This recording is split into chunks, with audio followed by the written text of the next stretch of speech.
Hi guys, welcome back to the segment The Table. I have a awesome unboxing to do. I haven't done an unboxing in a while. So there's a package I've gotten recently, and it's something that I've wanted for several years now. And I have a guest with me, joining me for the unboxing. Little Headbanger is here. Hi. So she's going to watch this, and I'll open this up and then show you guys what it is. Okay, I got it opened up. Again, I'm super excited about this. I wanted this for years. I know there are a few people out there that have showed this box set before. I know Disc Junkie has, but I haven't yet. So really excited to have this. One of my favorite films all time, no question. If I ever did do a top 10 list, which I probably never will do because it's so hard. Should never say never, but this film definitely my top 5, no question. Horror films. Texas Chainsaw Massacre. Little Headbanger saw that somewhat recently. What did you think of that? It was entertaining. It's entertaining. But that means it's good, so. You like Leatherface? Yeah. So yeah, there's a Japanese box set of Texas Chainsaw Massacre. Awesome edition. And I want to thank my friend Kevin, who lives in Japan, for helping me acquire this. So here we go. Whoa. Just an awesome cover. I'm a big fan of Japanese box sets. They're just so cool. I have a few other ones right now, and they're just impressed with all of them. This one is no different. Open this up. Sorry for the glare. Okay guys, I had to open this up. This is just a gorgeous box set. I actually didn't know this was sealed. Yeah, Little Headbanger wants to show a sticker that we got with this. It's a bunny. It's pretty cool. So I got this and the sticker. So that's awesome. Yeah, look at this. It's just awesome. This is a 5-disc set. I didn't know that this was sealed. I actually just opened it now. Kevin did not tell me that it was sealed. So that's really cool. I'll leave the Japanese sticker around it here that goes around the front. So let's open this up. For the record, it's a real thick, hard cardboard that it comes in, so the quality is super good. And this comes out, yeah, it's real heavy. And we'll take this stuff out and show you what comes with it. Slide it out. Nice. So look at this. I love this picture of the great. There's more in here. Yeah, we'll get to that. I'll show this first. Marilyn Burns, love her, met her at a convention. Such a cool woman. I love this picture. This other awesome picture of Leatherface. So open this up. Another awesome picture. Again, the cardboard is really thick and hard, good quality. And this is 5 discs. I don't even know what all the discs are. They open like this, which is kind of cool. There's Grandpa. See? Yeah, so there's 4 bonus discs. So a crap load of bonus material. The discs are all different pictures on it. So yeah, guys, just an awesome box set. Super quality. So It's okay. show you what you get in here. You get this awesome booklet. Another cool cover, really thick paper.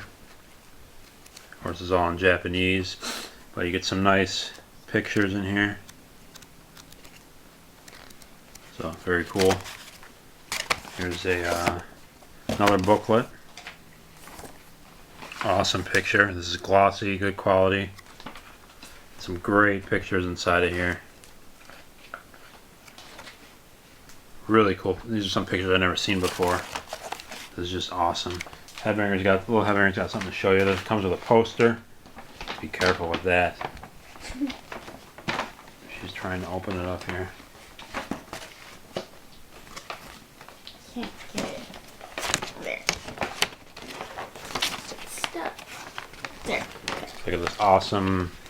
This is basically a reproduction of the awesome original Japanese poster.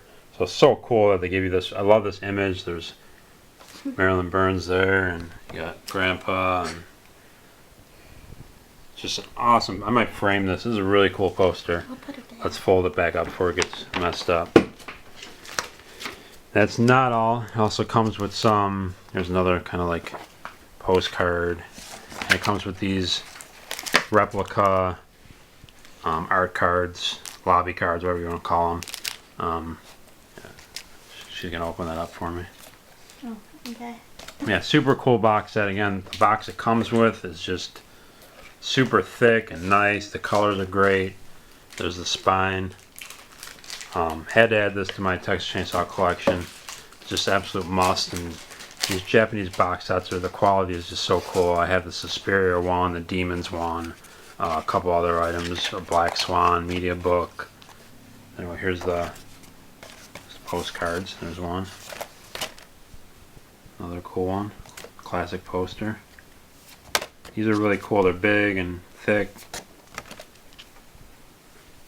You get a bunch of them. There's the family. You can see that with the glare. I love this one here. Very retro 70s looking. You get a whole stack of these. It's awesome. It's a classy picture. That'll go good on the family picture wall. And then this one's really cool, like a painting. So there you go, guys. Awesome 5-disc Japanese set. Super cool. I recommend it to anyone who's a big fan of the film. Super awesome. You get a booklet, postcards, poster, thick box, comes in, just awesome set. And I'm thrilled to finally have this one. And hope you enjoyed it. See you next time on the table. Thanks for the Little Headbanger for joining in. Bye. See you guys. Alright guys, another unboxing here for you. By the time you all see these unboxings, I would have had both of these items for a while now, but had to wait till after the convention episodes aired. So here we go, the second one. Wanted this thing for a long time. Finally was able to pick one up. It's a movie I really love, of course, and I think it's a really underrated film. Definitely has a cult following, but I think it's a fantastic horror film. And this is a cut the top open already. And not my one-handed skills are still lacking. This is a cover vision, and I showed my bad taste one earlier in the season. This is for the film Beyond the Darkness.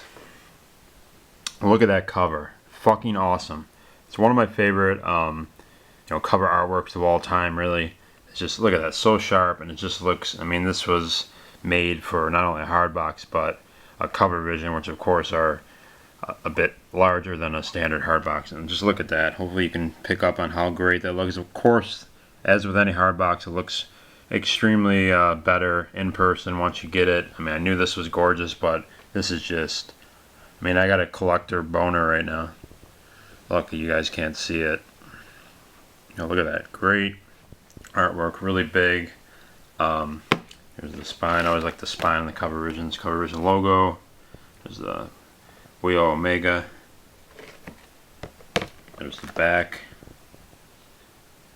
This particular one, cover visions are extra limited. This one's limited to 40. This is number 34. There's the back. This will go along with my Steelbook, XT Steelbook, and I also have a awesome XT hardbox as well of this film.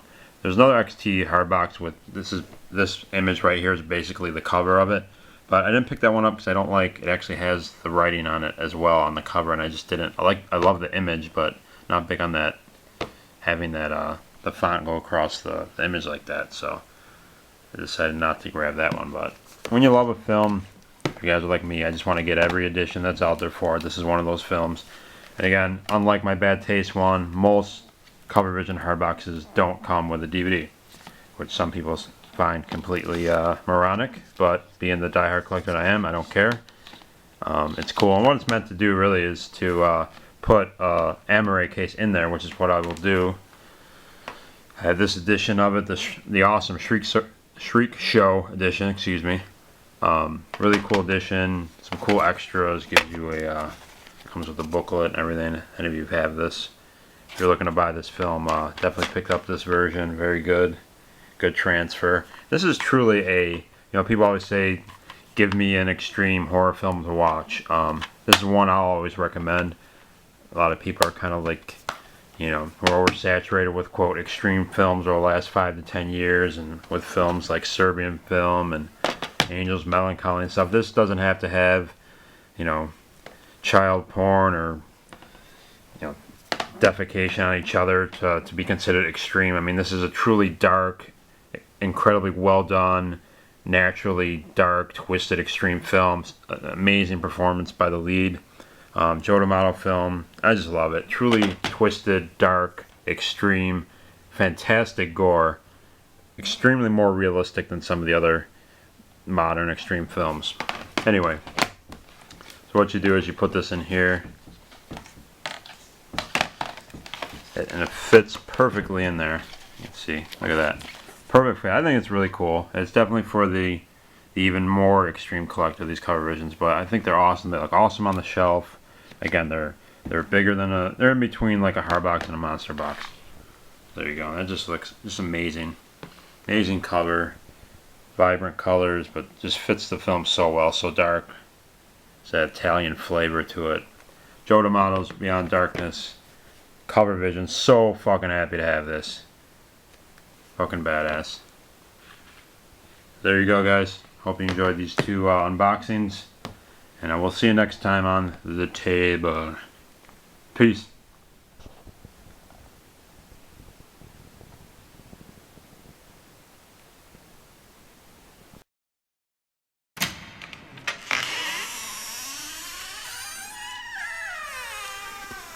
Welcome to my home.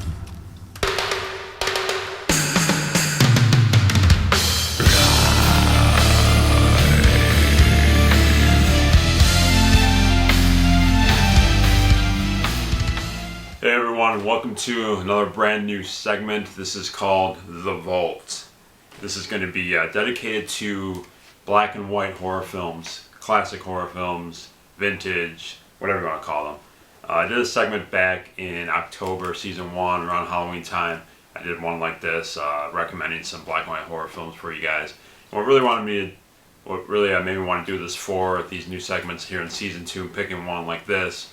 Over the years, as I talked to many other horror fans and friends that like horror, so many of them just do not watch horror film, black and white horror films, classic horror films from back in the day at all. And it really just bothered me. I don't know why. And really, the sentiment I get is one more of apathy, as opposed to just I watch them, or I've watched some of them and I just don't really feel it. Not my thing. Don't really like films like that. It's just more of a case of they don't even bother watching those films at all. And to intentionally exclude, decades of a genre, to me is just ludicrous. So hopefully, I'm sure many of you out there already love films like these. They're classics for a reason. If you do, comment, let me know, back me up on this. And if you don't out there, if you don't watch these types of films, black and white horror films, hopefully I can persuade you to do so and start adding these great classics to your respective horror collections. So the first one I'll be doing for this segment, The Vault, will be, of all people, Francis Ford Coppola's Dementia 13 from 1963. Get right to the beginning of the film. Very first scene, very cool.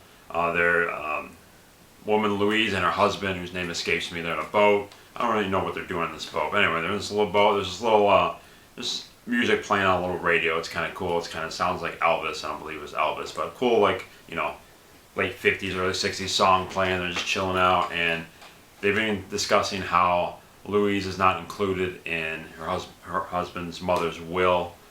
She's very wealthy. The Hallerans are called, their last name, and they're talking about this, and then he begins to say how, she better hope that, his wife better hope that he lives longer than his mother, because if he dies before her, she'll have no shot at being added to the will. And 10 seconds later, literally, he begins to start having chest pains. He has a heart problem. He keels over. She freaks out. She's looking for his pills. The bottle is empty, of course.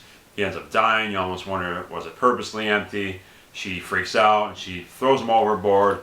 And the film starts. He starts sinking underwater. There's several cool underwater scenes in this movie. And while he's sinking underwater, they start playing this really cool music. It's basically theme music to this film, kind of like a Halloween type from Carpenter's Halloween. That classic music, piano.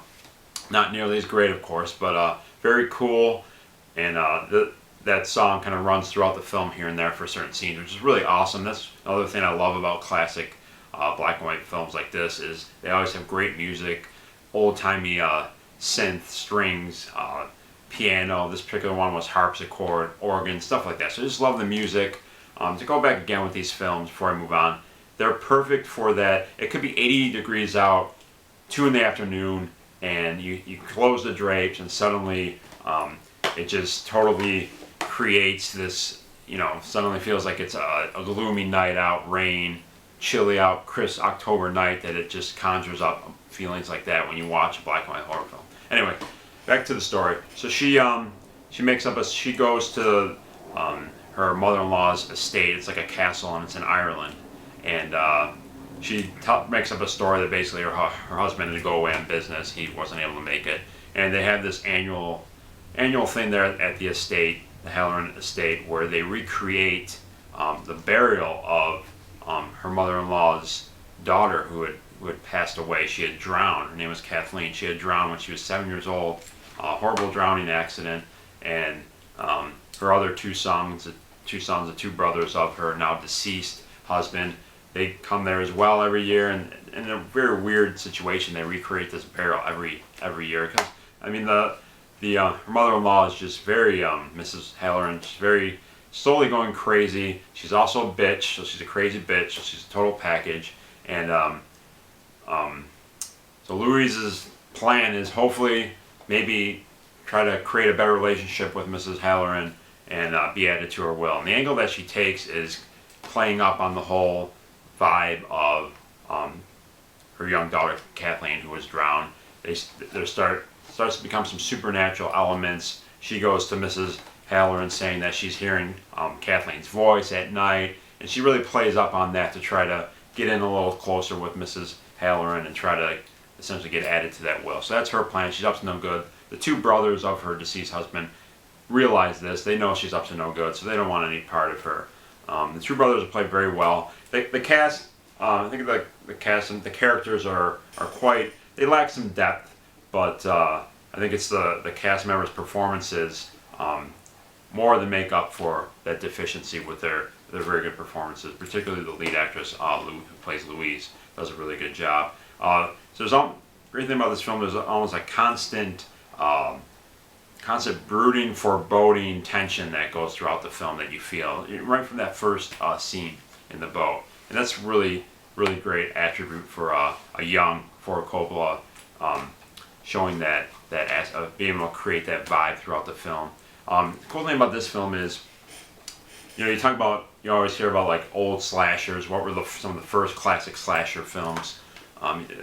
Understandably and deservedly so, Mario Bava's Bay of Blood gets mentioned as one of the really earliest slasher films. Maybe his film Blood and Black Lace, Psycho, many other films, Black Christmas later on.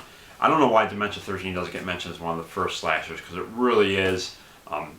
As she gets there to Ireland and she's beginning to try to create this relationship with her mother-in-law, after some time, suddenly some of these people start meeting an untimely demise as they start getting knocked off by someone with an axe. And there's some actually really cool death scenes. There's a decapitation, which is really surprising for a film that came out in early 1963. It looks really cool. There's a lot of blood. Again, there's some cool underwater scenes with death. So yeah, to me, it's a total big-time slasher elements in this film. It's part supernatural, somewhat giallo at times. So a lot of influences. You can see a Hitchcock influence throughout the film, definitely, and really a big Mario Bava influence. There's a couple scenes in particular that are really cool, really atmospheric, very Bava-esque. A scene where Louise is in a room and just kind of looking at these old broken dolls, and they're zooming in on the dolls, and it's shot so well. Looks very Mario Bava-esque. So some great individual scenes. There's a little bit of comic relief, even though it's a very dark and serious film. There's a Irish poacher fisherman who's kind of comes up here and there, and he's just really funny. He's one of the few people in the film that actually have an Irish accent, and he has this awesome fake mustache, which is just hilarious. And his character in general, I don't know if it was meant to be quirky or not, but it adds some comic relief to it. two things that are kind of strange, I found them as cool, is one thing is the killer is revealed fairly early in the film, earlier than you would think, as you would think there would be a big reveal at the end. There still is a reveal at the end, but you already know who the killer is. And one of the main cast members gets off fairly early. I was really surprised when they got off that early in the film. So I actually thought those things were kind of cool. Other people might look at them as negative things, but a great job by Francis Ford Coppola. I think it's always really interesting to see a young director's earlier films, a director who would go on to have a really prolific career, of course, with I'm not a big Godfather fan, honestly. I gotta side with Peter Griffin on this one. I think it kind of insists upon itself. But nonetheless, I love Apocalypse Now. It definitely had some horror elements to it. Of course, The Outsiders is a classic. Rumblefish, and of course, Francis would return to the genre much later on with his, I think, mediocre take on Bram Stoker's Dracula. But yeah, really interesting to see one of his earliest films. Superb job with it. Again, good atmosphere, great performances by the cast, and one brother, Robert. I think he's a badass guy. So the killings begin to progress, and basically you begin to learn, there's more to this family. There's a lot of family issues and dynamics going on, and of course you learn what really happened to the young Kathleen, how she was actually drowned. So really cool film, lots going on, lots of influences, part slasher, part supernatural, part family drama. Again, a bit of a giallo feel too, and just looks visually great. This is a horrible transfer on here, unfortunately. Fortunately, the case with a lot of films like this. I have another version of this on one of those box sets, compilations. Both transfers are pretty bad. I'd love to see like a really good remastered version of this film because it's shot so well. You definitely see that that early talent that would later blossom by Francis Ford Coppola. It's very cool. I hope you guys check this out, Dimension 13, if you haven't. If you've seen it, let me know your thoughts as well. Really looking forward to more of these segments, these classic horror films, black and white horror films. I hope you enjoyed this. It's Saturday night. I'm going to go get some beer and watch some horror films tonight, guys. So hope you have a good one. Thank you so much for watching. We'll see you next time on The Vaults. Screams and moans, bats and bones, and teenage monsters in haunted homes. The ghost on the stair, the vampires bite. Better beware, there's a full moon. Alright guys, I really hope you enjoyed those two brand new segments, as well as the table, the two unboxings. Probably won't be another Horrors Ball episode until probably early to mid-June. But it's going to be fucking big. I know I say that about everything, but it really is. Got some special things planned, like huge, like Orca big. It's going to be big. Look for that. But don't fret. In the meantime, to get your headbanger fix in a couple weeks, I will have a brand new film review for you guys in conjunction with Horror Happy Hour. A really good film too. So look for that. Actually, I have a shot. We're approaching the weekend here. I'm excited. Long week. I got a shot for it's actually some really nasty vodka. There wasn't even a fucking label on the bottle. Anyway, Charles to Dom, VHS Cannibale, BTR, Beyond the Realms, Jason, Charles, you guys, welcome back. Thank you so much for watching the show. Much appreciated as always. We'll see you next time. I hope this episode was, in fact, orgasmic for you all. We'll see you next time. Remember, scare yourself and each other. Sub them all. Support YouTube. Have a great weekend. Peace.